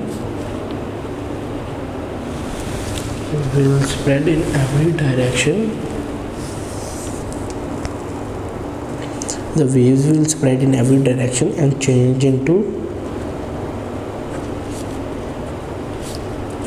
almost semicircular pattern. कि जो ही हम generate करेंगे straight waves in a ripple tank. कि ripple tank में जब straight waves हम करेंगे तो दो ऑब्स्टेकल्स लाइंस इस तरह सेपरेट होंगी ईच अदर के साथ कि जैसे उनकी वेवलेंथ ही डिफरेंट हो। जब उनकी वेवलेंथ ही डिफरेंट होंगी तो वो जब सेपरेट होंगी तो उनकी सेपरेशन का जो प्रोसेस है वो passing through the small slit कि जो ही हम उनको एक स्मॉल स्लिट से पास करेंगे, कि स्मॉल स्लिट से पास करने के बाद क्या होगा कि वो वेव स्प्रेड करेंगी खुद को एक ऐसी डायरेक्शन में कि उनकी डायरेक्शन चेंज नहीं होगी और ऑलमोस्ट में सर्कुलर पैटर्न ऑब्जर्व होगा।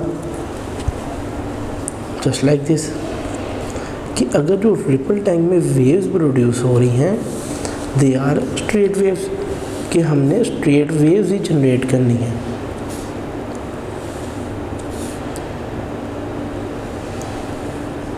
Straight waves and here present in the slit, कि यहाँ एक स्लिट प्रेजेंट है।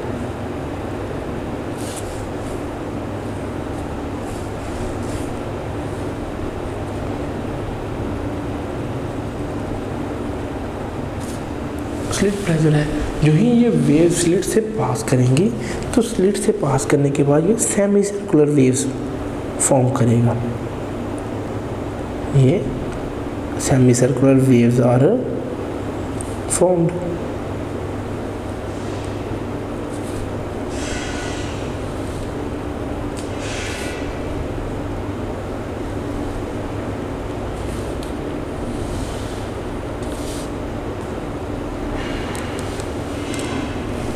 Semi circular waves are form, कि जो स्ट्रेट वेव्स आ रही थी, जो ही हमने स्ट्रेट वेव जो रिपल टाइम में जनरेट की, उनकी जनरेशन के बाद जो ही हमने डिफ्रैक्शन का फिनोमेना स्टडी करने के लिए कि डिफ्रैक्शन का फिनोमेना कब अकर करता है, कि जो ही हमने डिफ्रैक्शन का फिनोमेना अकर किया तो जो स्लिट मौजूद थी वहाँ, उसकी वजह से क्या हुआ कि यहाँ सेमी सर्कुलर वेव्स में कन्वर्ट हो गई। कि उन्होंने क्या किया, अपनी डायरेक्शन ही बिल्कुल चेंज कर ली। जब उन्होंने डायरेक्शन बिल्कुल चेंज कर ली तो यहाँ हम diffraction is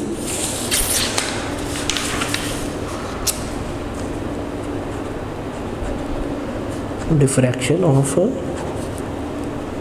waves can only be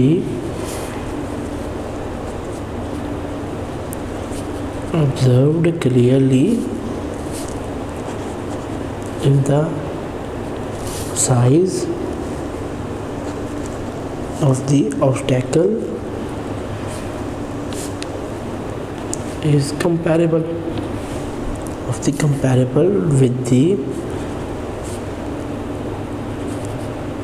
wavelength of wave, कि जो ही वो वेवलेंथ ऑफ द वेव के साथ कंपैरेबल होगा कि diffraction of waves can be observed clearly if the size of the obstacle is comparable। कि जो ही हमने डिफ्रैक्शन स्टडी करनी है, डिफ्रैक्शन स्टडी करने के लिए जो वेव्स बिल्कुल इन स्ट्रेट लाइंस जो हम जनरेट कर रहे थे इन द रिपल टाइम्स,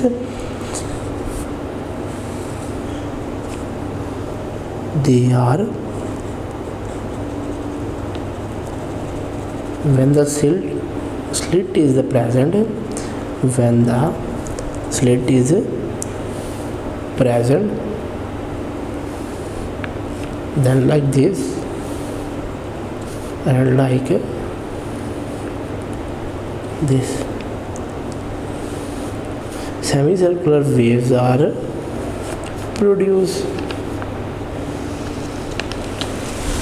कि जो ही हमने यहाँ ऑब्स्टैकल को स्टडी करेंगे कि diffraction of waves through a large slit, कि अगर एक लार्ज स्लिट यूज़ करें, पहले जो हमने स्लिट यूज़ की थी उसके अंदर जो होल मौजूद था वो बिल्कुल स्मॉल था, इसलिए हमें जो सेमी सर्कुलर वेव्स हैं वो बहुत छोटी वेवलेंथ पे नज़र आई।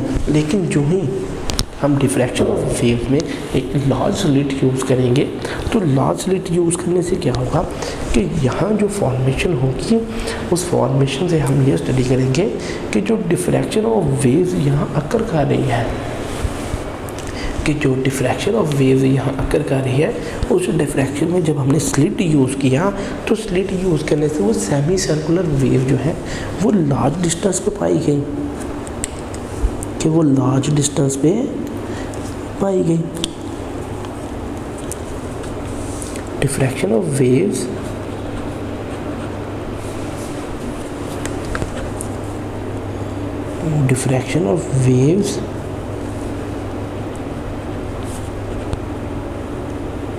while passing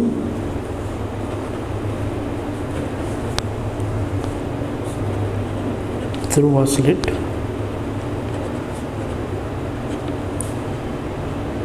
with larger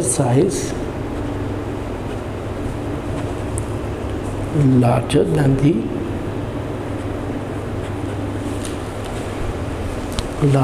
the wavelength of the water wave।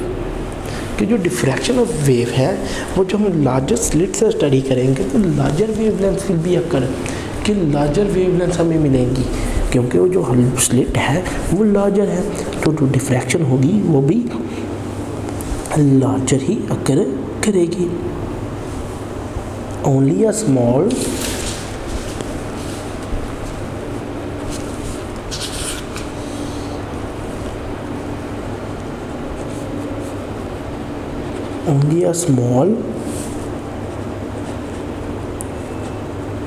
diffraction occurs near the corners of obstacle, कि near the corners of the obstacle वो अकर करेगी, कि जो ही वो कॉर्नर की तरफ ऑब्स्टैकल अकर करेगी तो स्मॉल डिफरेंस के डिफ्रैक्शन के थ्रू अकर करेगी according to definition.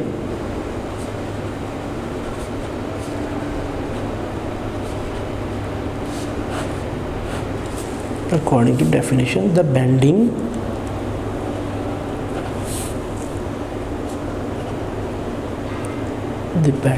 or spreading of waves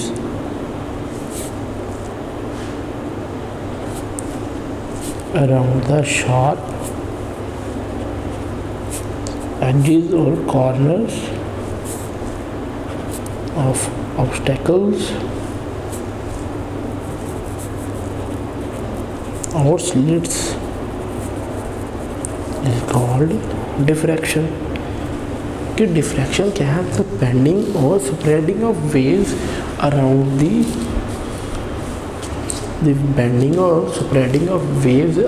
the sharp edges or corners of obstacles, कि जो ही obstacles के शॉर्प एंडीज जो एजेस मौजूद हैं जब हम उनको स्टडी करेंगे तो जो स्लिट्स क्या हैं वो डिफ्रैक्शन है प्रोड्यूस करेंगी। कि आया क्या है, यहाँ डिफ्रैक्शन है प्रोड्यूस हुआ। कि रिपल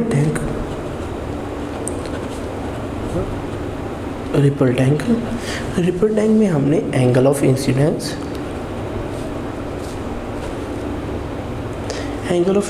स्टडी किया जब वो एक मीडियम से दूसरे मीडियम में एंटर करते हैं। Next angle of incidence,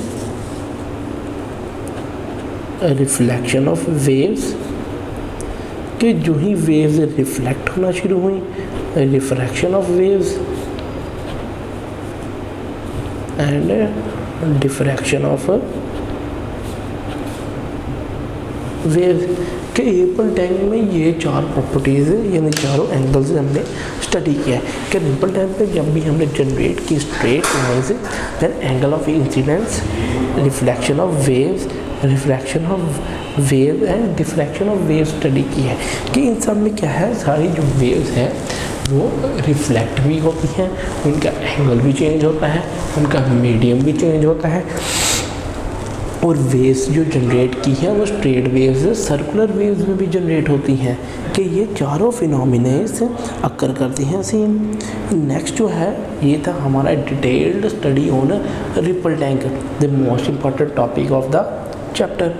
next हमारे पास है एग्जाम्पल है एक example 10.3। Example 10.3 Example 10.3, a student performs an experiment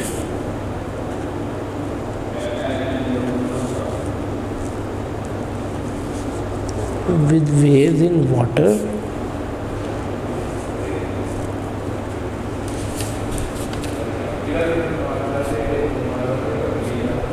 The student measures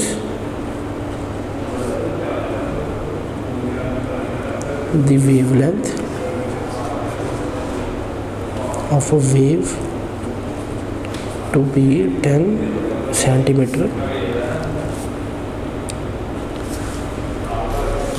by using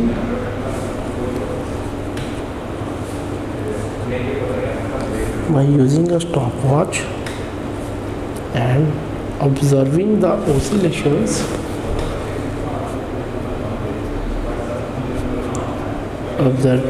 oscillations of a floating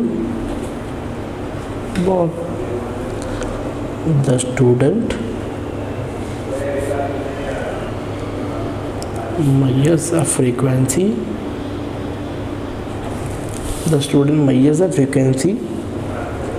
Of 2 hertz. If student starts a wave in one part of water, how long will it take the wave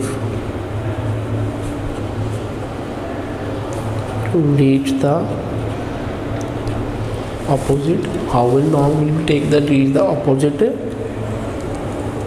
side of a tank 2 meter away? कि एक बच्चे ने एक experiment perform किया है with the water of wave. उसने major की है एक वेवलेंथ और वेव जो कि 10 सेंटीमीटर है, कि वेवलेंथ 10 सेंटीमीटर है। यूजिंग ए स्टॉप वॉच उसने ऑब्जर्व की है oscillations of a floating ball, कि उसने बॉल को एक फ्लोट करवाया है। जो ही उसने एक बॉल को फ्लोट करवाया है तो जो उसने स्टडी की है कि स्टूडेंट मेजर करता है एक फ्रीक्वेंसी ऑफ 2 हर्ट्ज़। जब वो फ्रीक्वेंसी ऑफ 2 हर्ट्ज़ मेजर करता है तो स्टूडेंट स्टार्ट करता है कि wave in one part of the water. जब वो wave one part of the water start करेगा तो कितना टाइम लगेगा उसको 2 मीटर के टैंक के पास पहुंचने के लिए, कि 2 मीटर का टैंक जो है उस तक पहुंचने के लिए इसको कितना टाइम लगेगा। solutions first, frequency and wavelength and distance given, कि फ्रीक्वेंसी वेवलेंथ और डिस्टेंस हमें गिवन है। Second, calculate the time the wave takes to move a distance of 2 metre, कि हमने कैलकुलेट करना है वो टाइम जो यूज़ हुआ है मूव करने के लिए 2 मीटर तक। Next number 3, relationship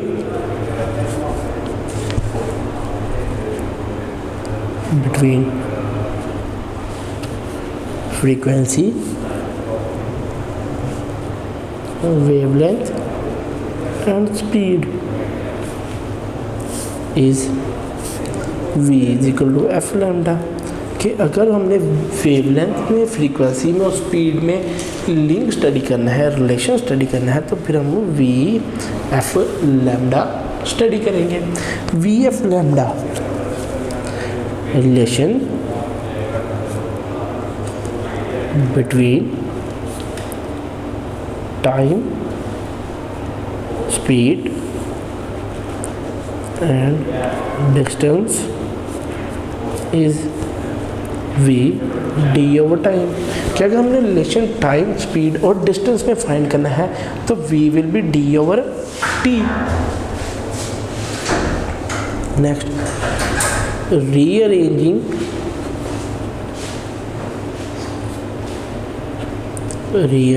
the formula, कि फार्मूला को जब हम रीअरेंज करेंगे t will be d over v।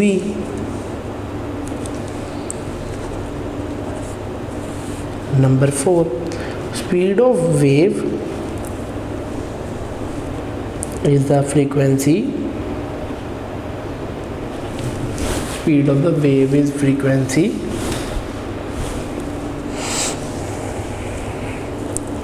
times the wavelength. Frequency times the wavelength. V is equal to f lambda v. F is equal to 2 hertz and v lambda is equal to 2 meter. Then v will be equal to 0.2 metre per second. कि हमने जो velocity find करनी थी, जो relation find करना था speed find करने की वेव की, वो ये है कि अगर फ्रीक्वेंसी उसकी 2 हर्ट्ज़ होगी तो 2 हर्ट्ज़ में उसको ये स्टडी करेंगे कि जो डिस्टेंस उसने कवर किया है, जो वेवलेंथ उसकी है वो 0.1 मीटर है.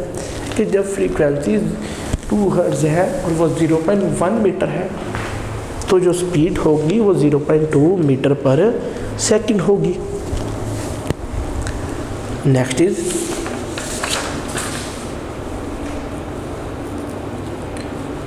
Use this to calculate time. कि टाइम को कैलकुलेट करने के लिए t 2 metre over 0.2 metre per second. कि t will be d over v. कि अगर हम डी ओवर वी का फार्मूला यहाँ यूज़ करें तो फिर होगा डी क्या है, डिस्टेंस 2 मीटर. कि डिस्टेंस 2 मीटर है, वेलोसिटी हमने 0.2 मीटर पर सेकंड निकाली है, sir t will be 10 second. Metre metre से कैंसिल हो गया और 2 divided by 0.2 is equal to 10 second. Second ऊपर जाके इन्वर्स में से ख़त्म हो गए, बिल्कुल सेम वैल्यू. कि टाइम विल बी 10 सेकंड. कि 10 सेकंड में वो डिस्टेंस से 2 मीटर का क्रॉस करेगा कि स्पीड के साथ. इन 10 seconds time the wave with a speed of 0.2 meter per second will cover the distance of 2 metre. कि 10 सेकंड में वो स्पीड 0.2 मीटर पर सेकंड में कवर करेगा 2 मीटर.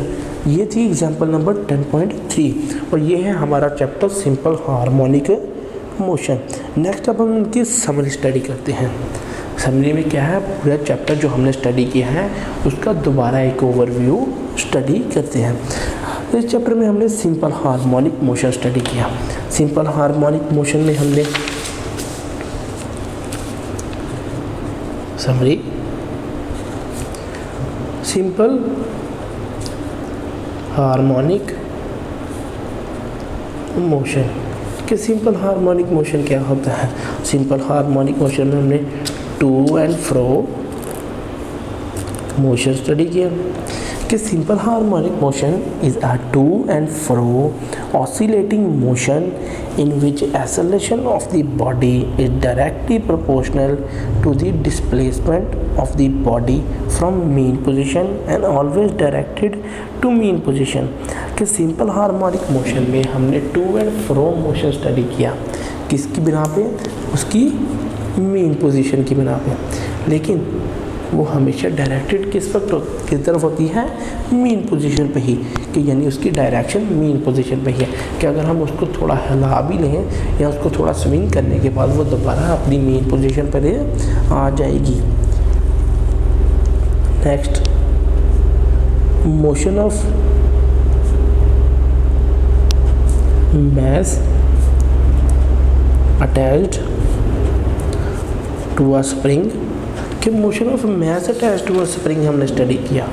वो भी क्या उसने इंडिकेट किया, simple harmonic motion. Next, simple pendulum.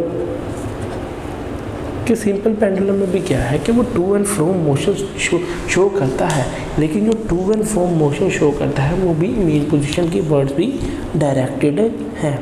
Next, ball and bowl system. कि बॉल और बाउल सिस्टम में भी to and fro motion and these are 3 examples of simple harmonic motion कि ये सिंपल हार्मोनिक मोशन की तीनों एग्जांपल्स हैं। तीनों एग्जांपल्स में हमने क्या स्टडी किया कि जो सिंपल हार्मोनिक मोशन जो to and fro motion study करवाता था अकॉर्डिंग टू इससे मेन पोजीशन है, वही इन तीनों सिस्टम्स में भी स्टडी किया। नेक्स्ट हमने स्टडी किया फ्रीक्वेंसी। फ्रीक्वेंसी क्या, number of cycles completed in 1 second कि 1 सेकेंड में कितनी नंबर ऑफ साइकिल्स कंप्लीट होती हैं। जितनी नंबर ऑफ साइकिल्स 1 सेकेंड में कंप्लीट होंगी वो फ्रीक्वेंसी होगी उसकी वाइब्रेटिंग की। रेसिप्रोकल ऑफ टाइम कि ये रेसिप्रोकल है टाइम पीरियड के 1 is equal to F is equal to 1/t के number of cycles completed in 1 second कि 1 सेकेंड में कितनी नंबर ऑफ साइकिल्स कंप्लीट होगी वो उस वेव की वेवलेंथ होगी। Next is amplitude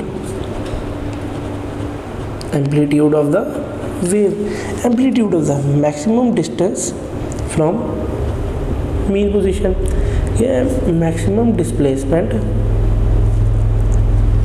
from mean position कि एम्पलीट्यूड क्या है कि एक वेवलेंथ में जो मैक्सिमम डिस्प्लेसमेंट होती है मेन पोजीशन से, कि मेन पोजीशन से जितना आगे की तरफ मोशन हमने स्टडी किया है, जितना आगे की तरफ हम मोशन स्टडी करेंगे वो उस वेव का एम्पलीट्यूड होगा। नेक्स्ट हमने कहा था कि वेव एक ऐसा फिनोमेना है जो ट्रांसफ़र ऑफ एनर्जी करता है, क्योंकि वो एक प्लेस से दूसरी प्लेस एनर्जी ट्रांसफ़र करता है। जो ही वेव एक प्लेस से दूसरी प्लेस में एनर्जी ट्रांसफ़र करेगा, क्योंकि एनर्जी तो फॉर्म नहीं की जा सकती, energy can neither be created not be formed. Wave as energy carrier कि वेव को एज हम एनर्जी कैरियर स्टडी किया कि वेव क्या कहती है, एनर्जी कैरी करती है फ्रॉम 1 प्लेस टू अनदर कि ये एक जगह से दूसरी जगह एनर्जी कैरी करती है। नेक्स्ट मैकेनिकल वेव स्टडी के mechanical waves are those waves which require a medium for propagation कि मैकेनिकल वेव्स ऐसी वेव्स हैं जो रिक्वायर करती हैं एक मीडियम उनके प्रोपोगेशन के लिए, यानी उनकी जनरेशन के लिए, उनके फिनोमेना के लिए उनको एक वेव को एक प्रोपोगेशन में एक मीडियम चाहिए कि फॉर एग्जांपल अगर वो वेव्स ऐसे प्रोड्यूस हो रही हैं तो उनको एक प्रोपोगेशन चाहिए। Next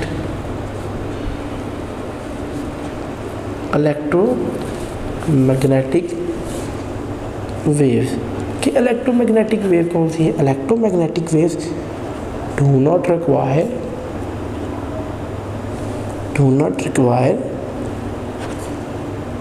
any medium for propagation कि वो रिक्वायर नहीं करते कोई भी मीडियम। जब वो रिक्वायर ही नहीं करते कोई मीडियम तो electromagnetic waves will be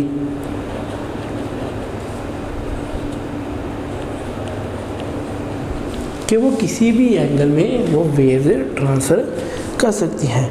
next transfer waves, next is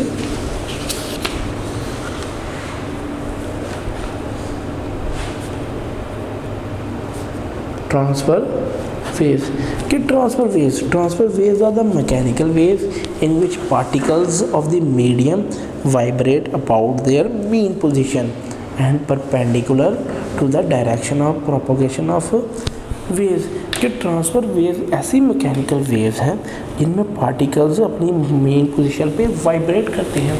जब पार्टिकल्स अपनी मेन पोजीशन पे वाइब्रेट करेंगे तो डायरेक्शन क्या होगी, प्रोपगेशन ऑफ वेव्स की।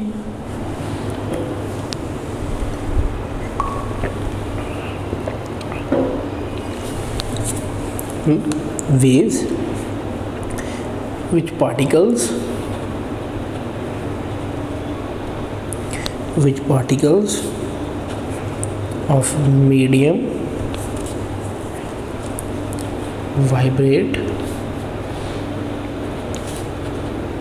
about their मेन पोजिशंस के ट्रांसफ़र वेव्स ऐसी वेव्स हैं इनमें पार्टिकल्स वाइब्रेट करती हैं around their main position.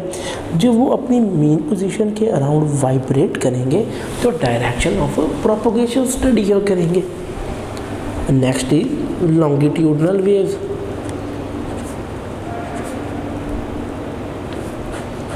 longitudinal waves. Longitudinal waves are the mechanical waves in which the particles of medium vibrate about their main position along the direction of propagation of waves. Particles of medium vibrate about their main position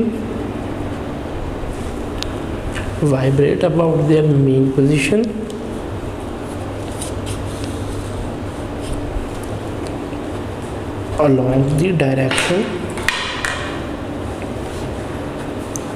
of propagation of waves। कि particles medium जो है vibrate करते हैं अपनी main position पे along the propagation of waves, कि वो propagation waves के अलोंग वाइब्रेट करते हैं।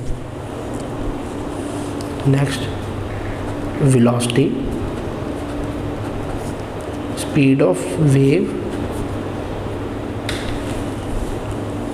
इज इक्वल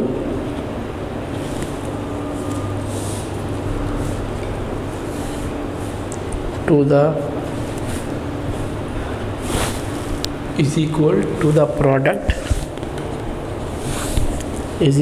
the product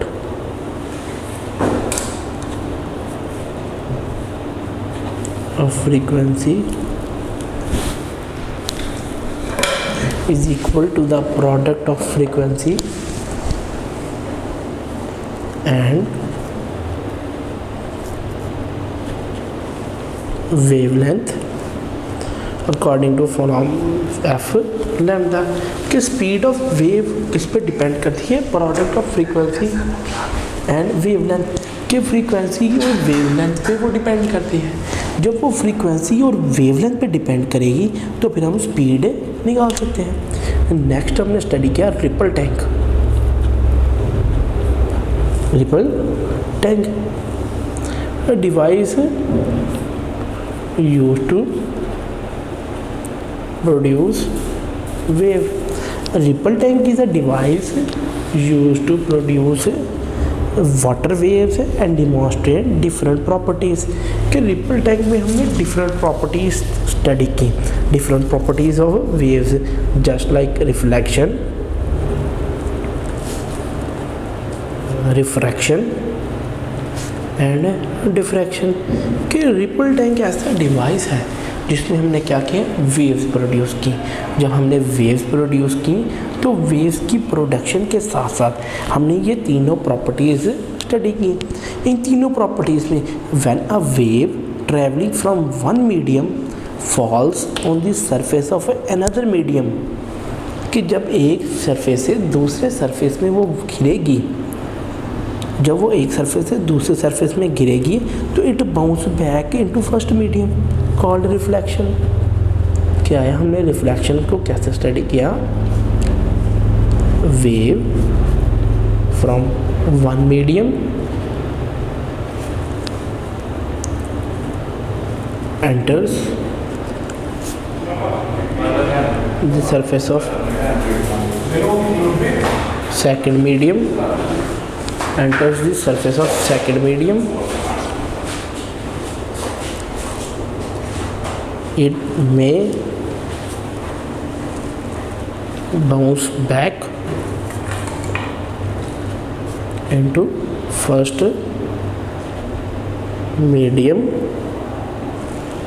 कि जो ही एक वेव सेकंड मीडियम एंटर करेगी, जब वो सेकंड मीडियम को एंटर करेगी वो बाउंस बैक होगी वापस उसी मीडियम में,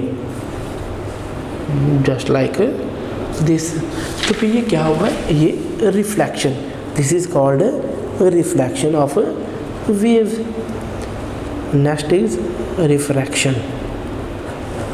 When waves from one medium enter the second medium at some angle, their direction may change. This phenomena is called diffraction of waves. The speed and wavelength of wave change in different medium, but frequency does not change. Wave from one medium,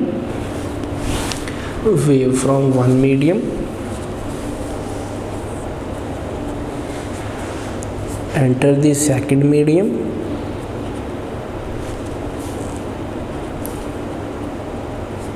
at some angle, their direction of travel may change, कि उनकी direction of travel जो है वो change करेगी। जो ही direction of travel change करेगी वो some angle जो है उनका चेंज होगा।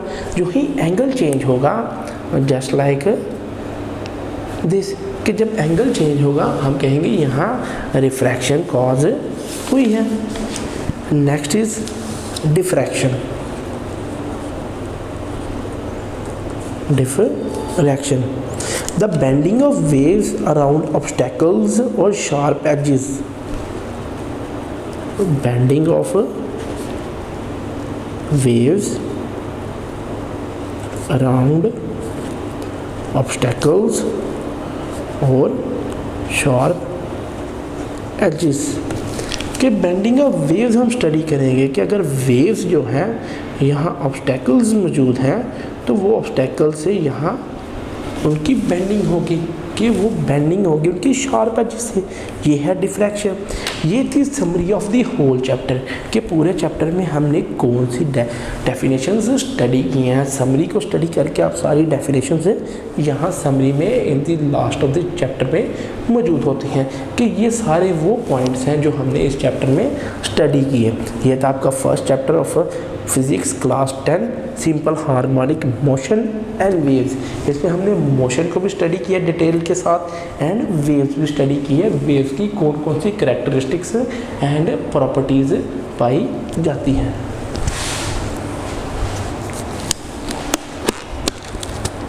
वीडियो पसंद आई तो लाइक करें, अपनी राय कमेंट करें। ऐसे ही मजीद वीडियोस के लिए हमारा चैनल सब्सक्राइब करें और बेल का आइकन दबाएं ताकि आपको हर वीडियो का नोटिफिकेशन मिलता रहे।